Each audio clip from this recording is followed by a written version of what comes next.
अरे जिंदगी में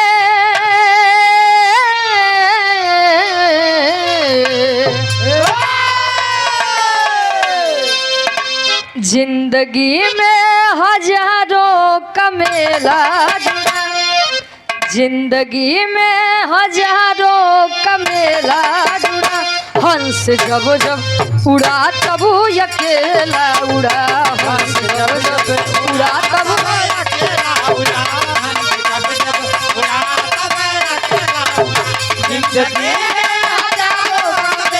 क्या बात है? हंस जब जब उड़ा तब अकेला उड़ा, हंस जब जब उड़ा तब अकेला उड़ा। जिंदगी में हजारों का मेला जुड़ा, हंस जब जब उड़ा तब अकेला उड़ा। संसार में आने के बाद कितना भी रिश्ता बना लीजिए, कितना नाता बना लीजिए, लेकिन जाना सभी को अकेले है। भाव में कभी का भाव है कैसे?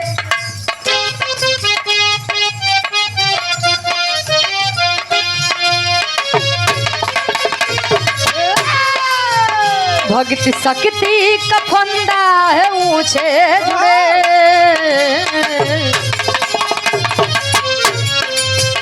भक्ति शक्ति का फंदा है ऊंचे जुड़े। भक्त हित रहते भगवान हमेशा, हरे भक्त हित रहते भगवान हमेशा, हरे भक्त हित रहते भगवान हमेशा। जियो भक्त शक्ति का फंदा है ऊंचे जुड़े, भक्त हित रहते भगवान हमेशा, बड़े भक्त हित रहते भगवान हमेशा। भक्ति शक्ति का फंदा है ऊंचे जुड़े, भक्त हित रहते भगवान हमेशा खड़े। कहा जाता है भक्त और भगवान सिक्के के दो पहलू होते हैं। भक्त के बिना भगवान का कोई अस्तित्व नहीं, और भगवान बिना भक्त का कोई अस्तित्व नहीं। और यहाँ पुनः मुरारी लाल जी दिल्ली की पावन धरती से 500 रुपए का महान आशीर्वाद, चरणों में कोट कोट नमन है, आशीर्वाद के चाह रहे हैं। बिरहा की हमारे कहानी की शुरुआत यहीं से बा। कवि जी लेते हैं कैसे?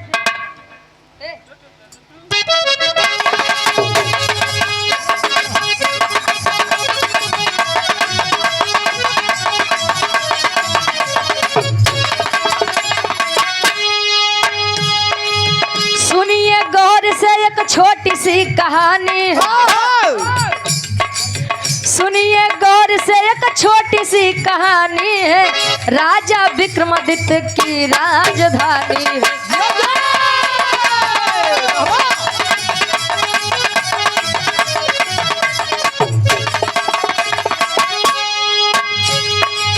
भेष बदल के घूमते नित नगरिया में, भेष बदल के घूमते नित नगरिया में, प्रजा खुशहाल रही उनकी नजरिया में।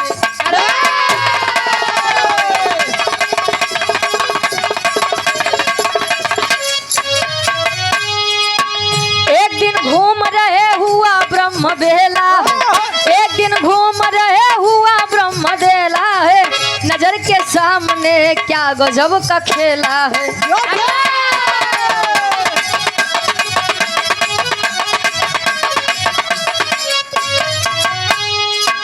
राजा देखे सोचे अपने मनवा में, राजा देख रहे सोचे अपने मनवा में, राजा देख रहे सोचे अपने मनवा में, राजा देख रहे सोचे अपने मनवा में। हुआ चम्मच एक लड़की वाला तनवा के, हुआ चम्मच एक लड़की वाला तनवा में, हुआ चम्मच एक लड़की वाला तनवा में।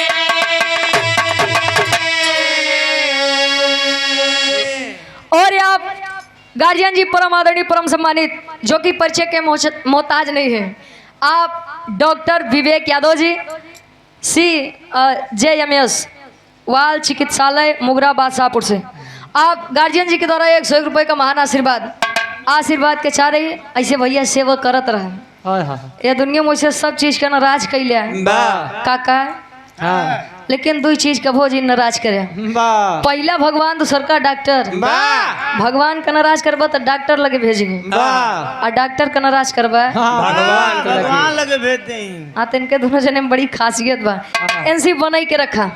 कहानी के आप लोग तनी समझ ला, आसान पूर्ण विश्वास बा। कहानी शीशक के जैसा साफ हुई। राजा विक्रमादित्य जी अपने राजधानी में रोज सुबह प्रातः मतलब एकदम भोरहरिया उठ के भेष बदल के टहरे घूमे, और जब देखे कि कौन प्रजा हमार कितना दुख में बा, प्रजा हमार कहाँ खुशहाल बा, ई कुल के पता राजा विक्रमादित्य जी लगावत रहे।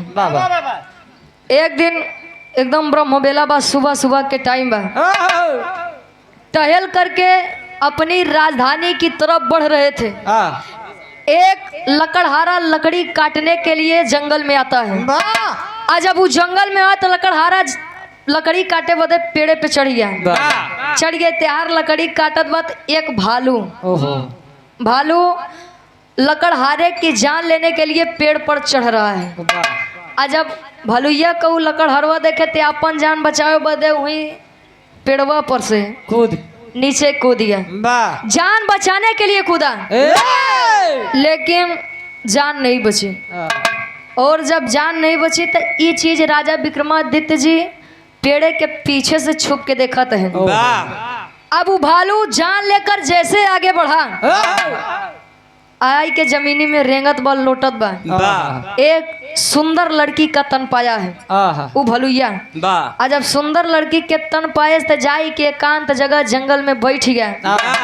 दो सिपाही नौजवान आए। छोटा जब लड़की को देखा तो अपने बड़े भाई से कह रहा है, का कहे गुरुजी एक लाइन गीत बा।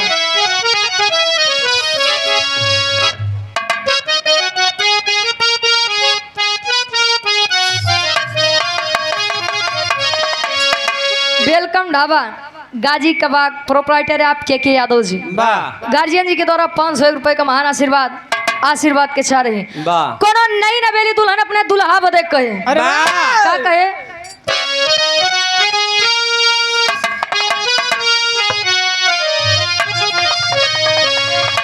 त जवन जवन कहबा सैया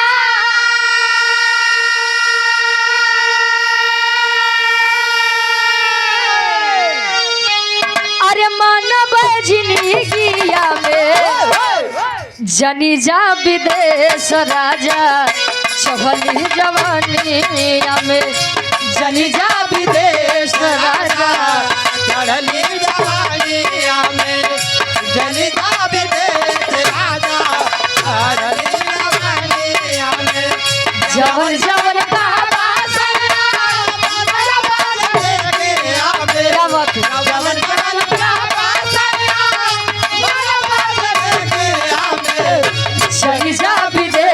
राजा चढ़ली जवानिया में, जगी जा विदेश राजा चढ़ली जवानिया में, जगी जा विदेश राजा चढ़ली जवानिया में। लेकिन भाव पर आप लोग गौर करेंगे, कवि जी दर्शाते हैं कैसे, बनवा में आवत रहले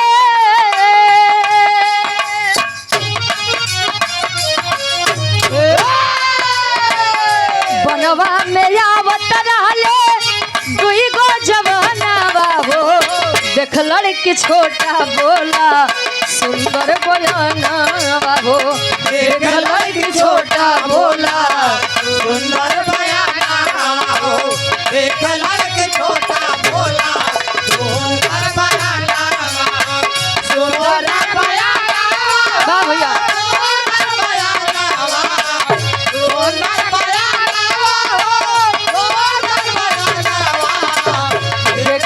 छोटा बोला सुंदर बयाना हो, देख लड़की छोटा बोला सुंदर बयाना हो, देख लड़की छोटा बोला सुंदर बयाना।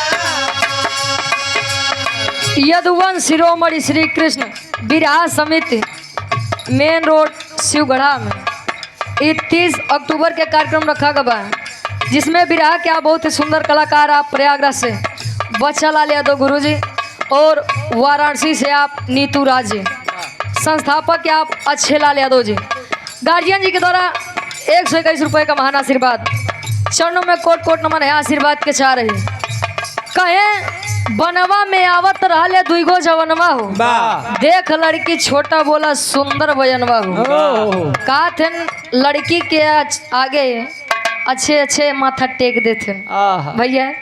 देखत रहा ऋषि मुनि केतनो अपने ध्यान में मस्त रहा है। स्वर्ग लोक से कोनो अप्सरा अगर आई जाए तो बिना भंग करे तपस्या जात नहीं रही। कहे तिरिया चरित्र दैवो न जाना। अबे सुनबे भैया कि मेहरारू के चरित्र अब पुरुष के भाग्य कब बदल जाए कुछ ये तब पता है नहीं बा। छोटकुआ भैया जब लड़किया का देखे तो कैसे ए भैया ए भैया कहीं का कहीं देखा था सुनसान जंगल में कितनी सुंदर लड़की बा। चल के पहले पूछा जाए कि आखिर यहाँ करत का बा। दोनों भाई आए लड़की को देखे। जब लड़की का देखे तो छोटको कहे भैया ए भैया लड़की तो बड़ी नीक बा कहीं बड़ी सुंदर बा कहीं तब रे कहीं हम चाहते ऐसी हम बियाह कैली थे। घरे में वैसे ना क्यों खाना बनवे वाला नहीं बा खियावे वाला नहीं बा।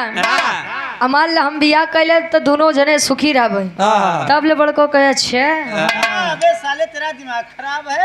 अबे बतावा बड़ बड़ बार हम पढ़े जाइए तो का शादी करे के लायक बा ई लड़की हमरे लायक बा। अब सोच ला जवन भाई भाई बड़े मरे बदे तैयार रहन आज मेहरारू बड़े एक दूसरे के जान ले बदे उतारू हो गए।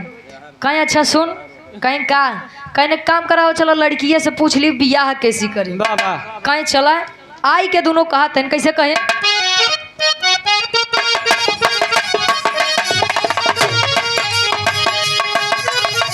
शादी की बात दोनों अपनी जताए। शादी की बात दोनों अपनी जताए।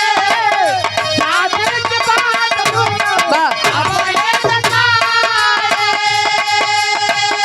कौन है बहादुर जरा हमको बताए। कौन है बहादुर जरा हमको बताए। कौन है बहादुर जरा हमको बताए। कौन है बहादुर जरा हमको बताए।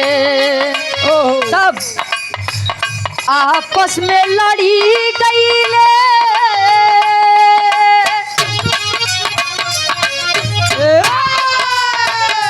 आपस में लड़ी गईले दोनों जवाना हो। देख लड़के छोटा बोला सुंदर बयाना हो। देख लड़के छोटा बोला सुंदर बयाना सुंदर बयाना हो। सुंदर बयाना सुंदर बयाना हो। सुंदर बयाना देख लड़के छोटा बोला सुंदर बयाना। छोटा बोला सुंदर बयाना।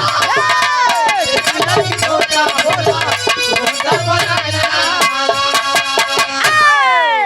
दोनों आए। बड़ा भाई बोला मैं आपसे प्रेम करता हूँ शादी करना चाहता हूँ।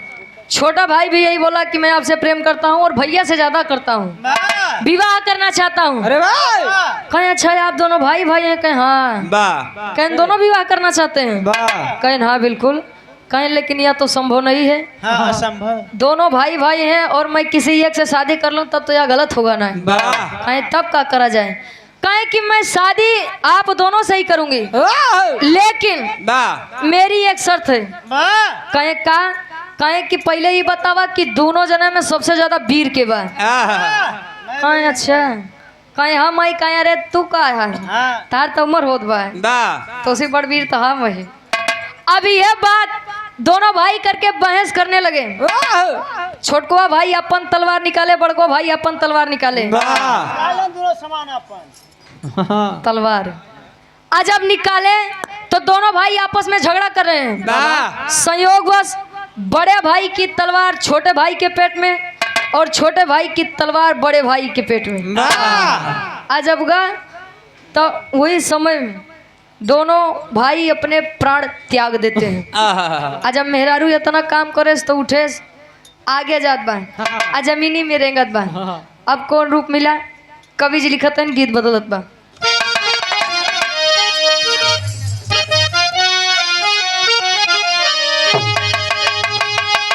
क्या बात है। बिरहा सम्राट आप स्वर्गीय गुरु वाह हैदर अली गुरु जी गावत रहे। कैसे गवे जब लाल जी लहरी गुरु जी से मुकाबला रहा बिरहा के तब कैसे गवे। अरे पत्थर को अरे पत्थर को पत्थर को अरे पत्थर को पत्थर को अरे पत्थर को काहे जादुइया डारे पत्थर को काहे जादुइया डारे पत्थर को काहे जादुइया सारी जिंदगिया है जीते जिंदगिया तू हमके सताया सवर को काहे जादुइया डारे पत्थर को काहे जादुइया डारे पत्थर को काहे जादुइया आज जिंदगिया तू हमके सताया ये जिंदगिया तू हमके सताया रे पत्थर को काहे जादुइया डारे पत्थर को काहे जादुइया डारे पत्थर को काहे जादुइया डारे। ई तमाला स्वर्गीय गुरु आप हैदर अली गुरु जी गावत रहे। लेकिन जब लाल जी लहरी गुरु जी खड़ा हुए अच्छा उन्हीं का देख के तनिक हिम्मत मिलत है भैया। राकेश चाचा पतरई के रहे हड्डी पे कबड्डी खेले कहे बाड़ी बिस्तुइया शेर से नजर रहा लवंडे फूंक दूंगा भस्म हो जाओगे। अरे हंस के आग ना लगाओ महाराज कभी ये हम चाचा के नहीं कहते हैं। अरे जाए दो ए भैया लाल जी लहरी गुरु जी जब खड़ा होए तो कहे देखा हैदर भाई हम तोरे खातिर देते हैं अब बुरा न माने बात के बात तनी कहा जात है तनिक लागत है काहे मान ली सारी गोपिकाएं भगवान कन्हैया बदे कहा कैसे कहे। अरे समर को अरे समर को समर को अरे समर को समर को अरे समर को पनिया में आ गया लगाया समर को पनिया में आ गया लगाया समर को पनिया में आ गया लगाया सारी जिंदगिया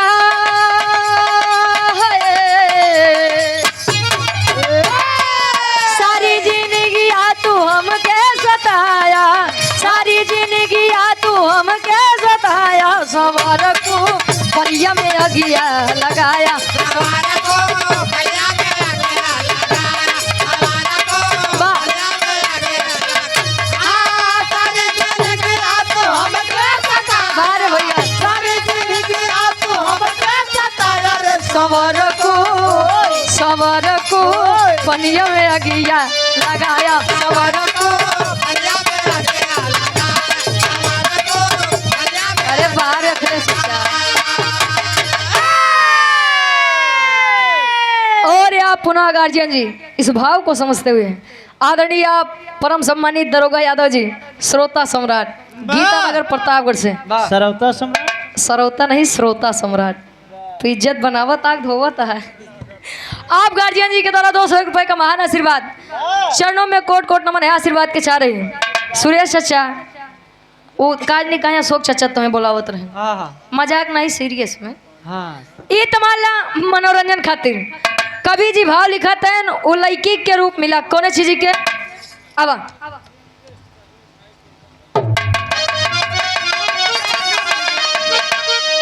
अरे राजा कुछ हूँ समझ नहीं पावे अरे राजा कुछ हूँ समझ नहीं रिक्श से लड़की के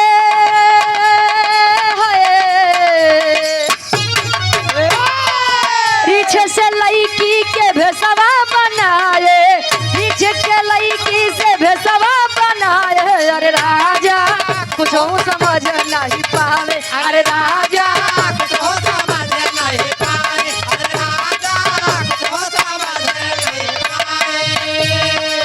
लड़की का रूप परिवर्तित हो रहा है। लड़की से बन गई काली नगनिया लड़की से बन गए काले लगलिया लड़की से बन गए काले लगलिया नदिया किनारे चली रेंगत जमीनिया नदिया किनारे चले रे लगलिया नदिया किनारे चले रे लगलिया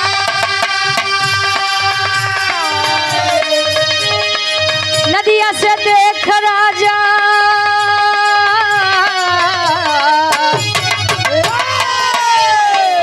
नदिया में देख राजा गईले घबराए नदिया में देख राजा गईले घबराए अरे राजा कुछ समझ नहीं पावे अरे राजा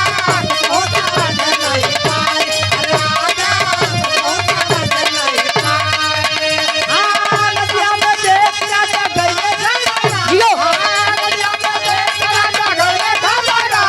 अरे राजा कुछ समझ नहीं पावे अरे राजा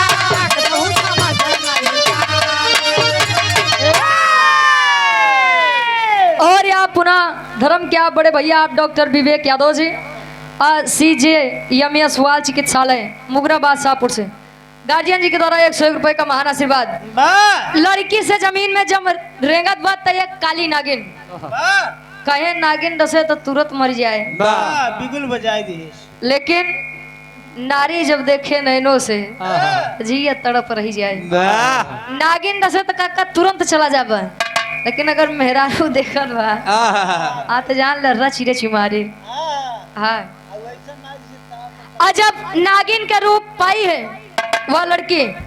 आगे नदी में नाव सवार है, नाव पर काफी लोग सवार हैं। आज जब नागिन धीरे धीरे बढ़त बा तो लोग अपन जान बचावे बदे एक किनार होते हैं। आ एक किनार होते हैं पीछे से राजा विक्रमादित्य जी देखते हैं लेकिन सोचते हैं वाह रे मेरी किस्मत, वाह रे मेरा भाग।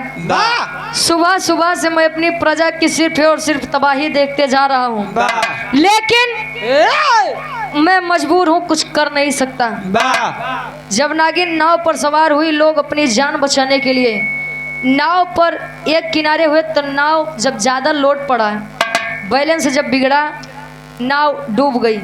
जिनको तैरना आता था वह तो बच गए लेकिन जिनको तैरना नहीं आता था उनकी जान चली गई। जान लेकर के नागिन जब बाहर आई तब टेरी के भाव में कवि जी लिखते हैं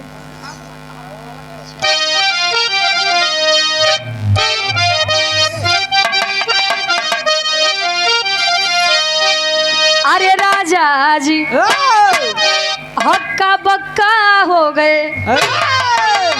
अरे राजा जी हक्का बक्का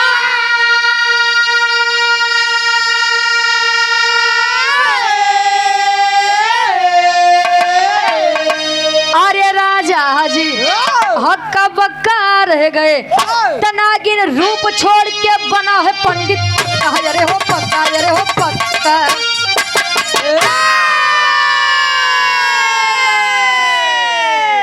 नागिन रूप छोड़ के बना है पंडित पक्का। राजा जी हक्का बक्का रह गए। नागिन का रूप छोड़ करके पंडित का रूप जब रखा तब ले राजा विक्रमादित्य जी कहन बस बस बस ये अब तो पूछब। पहले शुरुआत में भालू बनया, बाद में लड़की बनया, नागिन बनया, ना ही पूछा। लेकिन अब साधु बना है तो जाई न दे। पीछे से आवाज देते ने बाबा ए बाबा ए बाबा पीछे मुड़ के देखे कस बच्चा बोलो क्या हुआ, क्या तकलीफ है। बस बस अब ढेर के हमारे आगे संत बने के कोशिश न करे। तोहार संत नहीं तो हम जानत है। जवन सुबेरे से तू खेला करत है ना ओकम अपने आँखी से देखत आवत है। कहीं क्या हुआ, कहीं अच्छा बाबा एक बात बताइए, आपने भालू का रूप लेकर एक लकड़हारे की जान ली, लड़की का रूप बनाया, भाई भाई का प्रेम आपने खत्म कर दिया, भाइयों की जान ले ली आपने। आखिर नाव पर सवार उन लोगों की क्या गलती थी जिनकी जान या अपने नागिन बन के ले ली और यह पंडित बन के कहाँ जाता है। कहे बेटवा मनबा न कहे नाई माना बिना बताए आज जाए न दे ना दे। कवि जी लिखते हैं कैसे पापड़ के भाव में कवि जी लिखते हैं।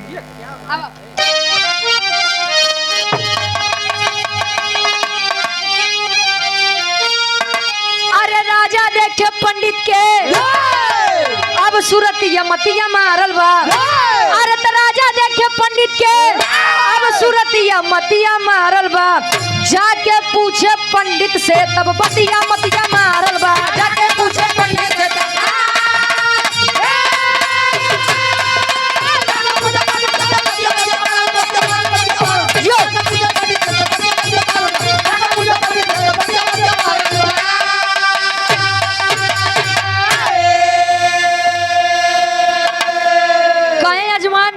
कहें बिल्कुल न माना बताई दे तू है के मैं इस राज्य का राजा हूँ लेकिन मैं कुछ कह नहीं सकता आपको। बताइए आप कौन है कहें सुना ले जानने ला हम के यही बतावे कैसे। तो पंडित बोला राजा से भेजा हमें विधाता हो जिसकी जैसी मौत होती वैसा रूप बनाता हो। अरे आता नहीं समझ में कोई के फतिया बतिया मारल बा। अरे आता नहीं समझ में कोई के अब ये फतिया मतिया मारल बा। जाके पूछे पंडित से तब बतिया मतिया मारल बा। जाके पूछे पंडित से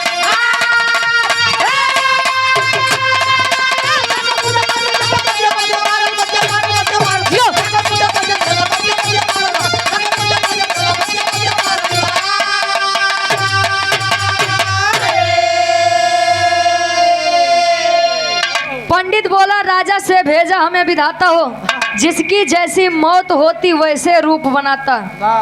और ये समाज ये दुनिया का सत्य है जेकर जैसे मौत लिखी बकाका वैसे ने होए। आई समय इस संसार में समय से बड़ा बलवान कोई नहीं होता। समय यदि चाह ले तो राजा से रंग बना दे। समय यदि चाह ले तो रंग से राजा बना दे अगर समय चाह ले तब।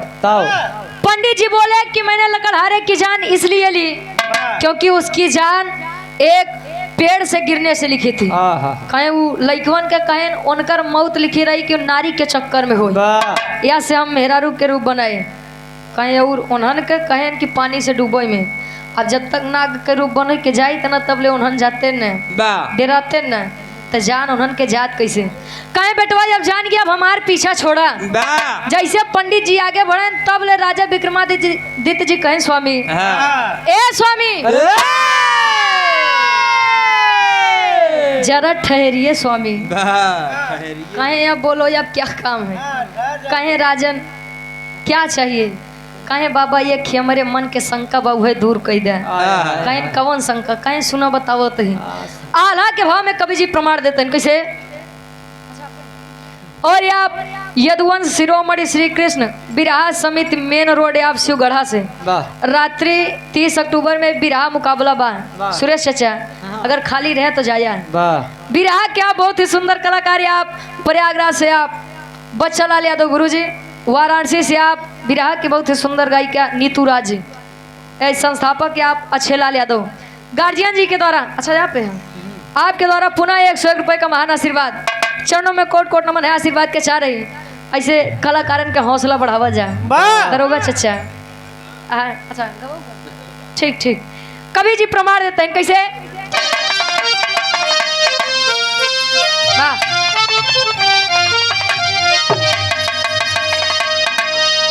अरे बाबा के बात सुने सोचे अपने मनवा में पंचो।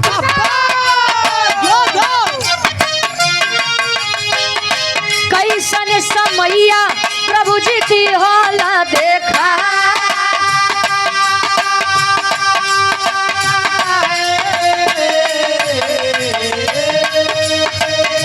बाबा कहे कि बोला बेटा वह तू अपन भक्तिया।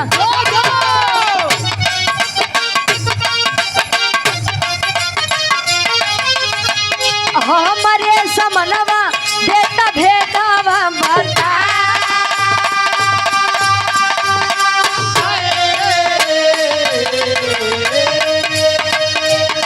कैसन मऊतिया होई सुन मोरे बाबा जी।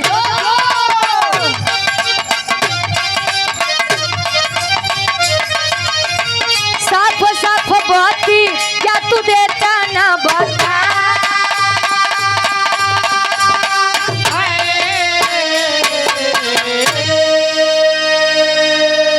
कहे बाबा जी तू काल है कहे ना काले ही कहे तब अच्छा एक बात पूछी कहे हाँ पूछा बतौबा कहे ना कहन के सबके जैसे जैसे काल रहन वैसे ने आप बनाया ई बतावा हमार मौत के था से लिखी बा कहे अरे बेटवा बड़ा चालाक बनत है। कहन काहे कहन अगर हम ये बता दे कि तोहार मौत कोने कारण लिखी बा तो तू होशियार ना हो जब कहन अरे बाबा बताई देता है कहे कि अच्छा जना ही चाहता है तो सुना पानी में स्नान करने जाएंगे आप जब बाबू हरे बिरहा सुने हो बिरहा के निष्कर्ष ही बा कहे कि नदी में जब स्नान करने आप जाएंगे मैं मगरमच्छ का रूप धारण करके आऊंगा और उसी पानी में आपकी जान लूंगा।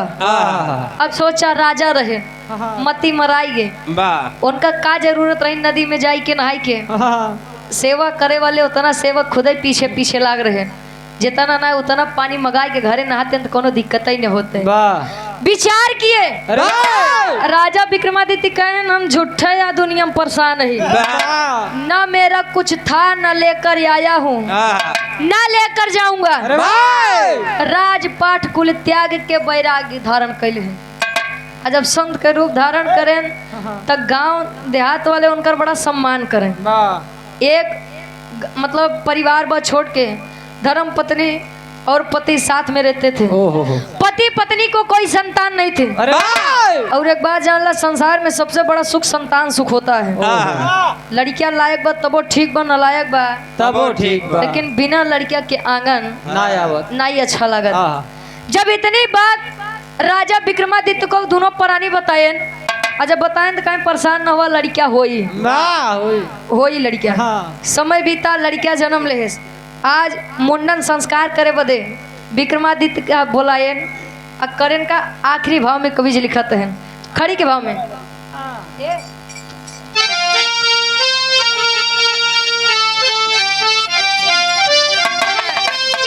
अरे राजपाट सब छोड़ के राजा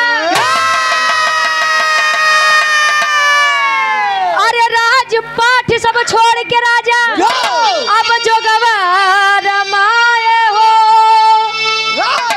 साधु वाला भेषवा ये है बनाए हो साधु वाला भेषवा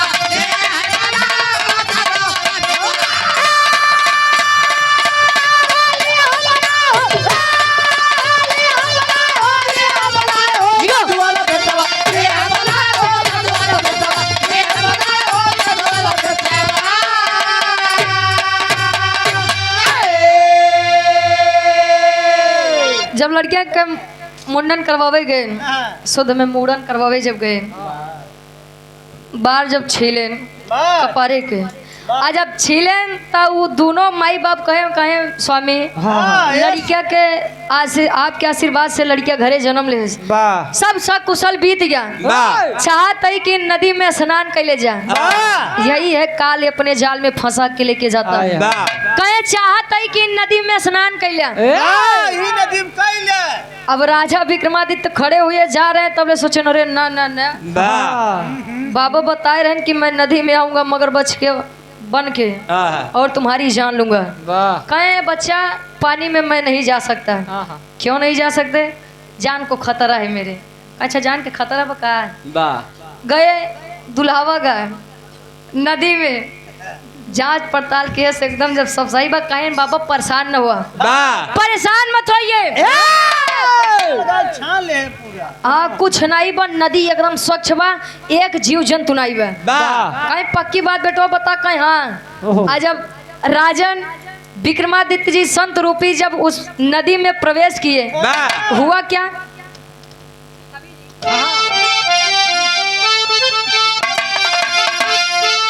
हुआ चंबा एक दिन तब करने गए हैं स्नान हो तो काल बना है महाकाली अब कोई सका न जान हो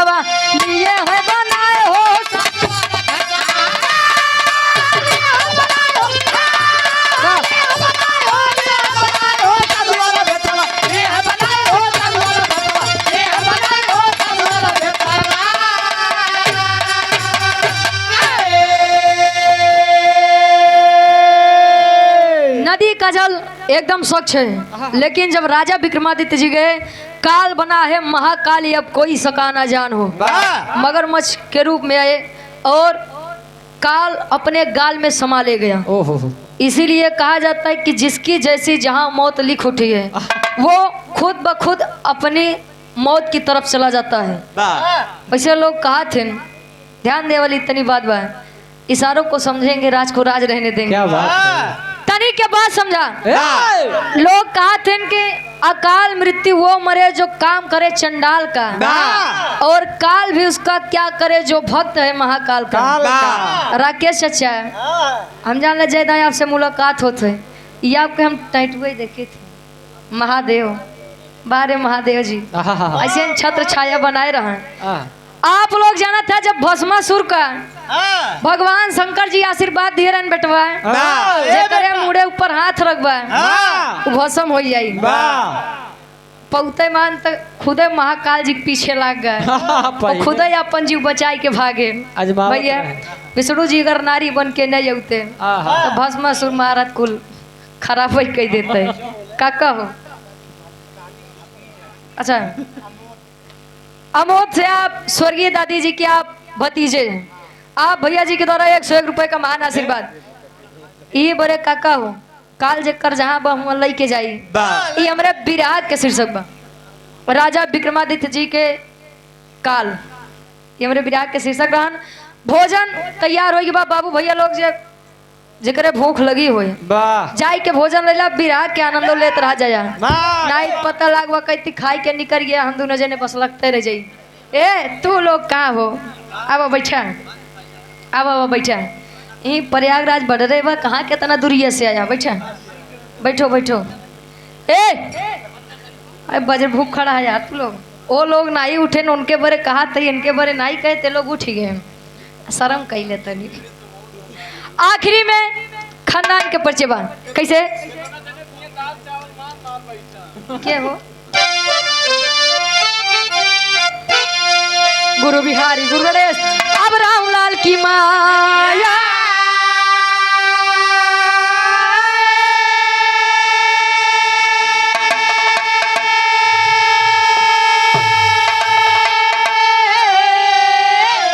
अरे रामदेव चंद्रिका की अब बनी रहे हो छाया।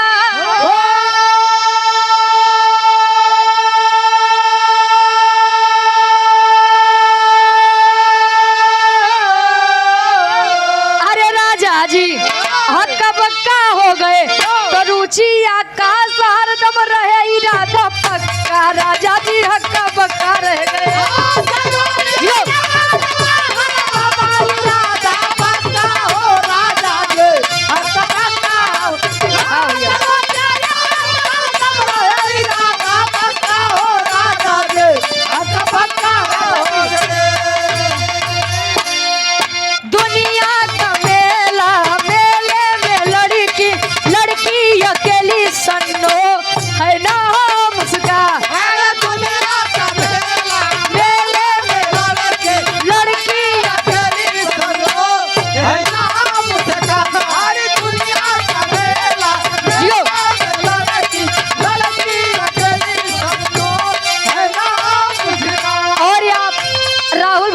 पूजनीय नाना जी शारदा प्रसाद यादव जी चंदापुर से आप गार्जियन जी के द्वारा नाना जी के द्वारा 101 रुपए का महान आशीर्वाद।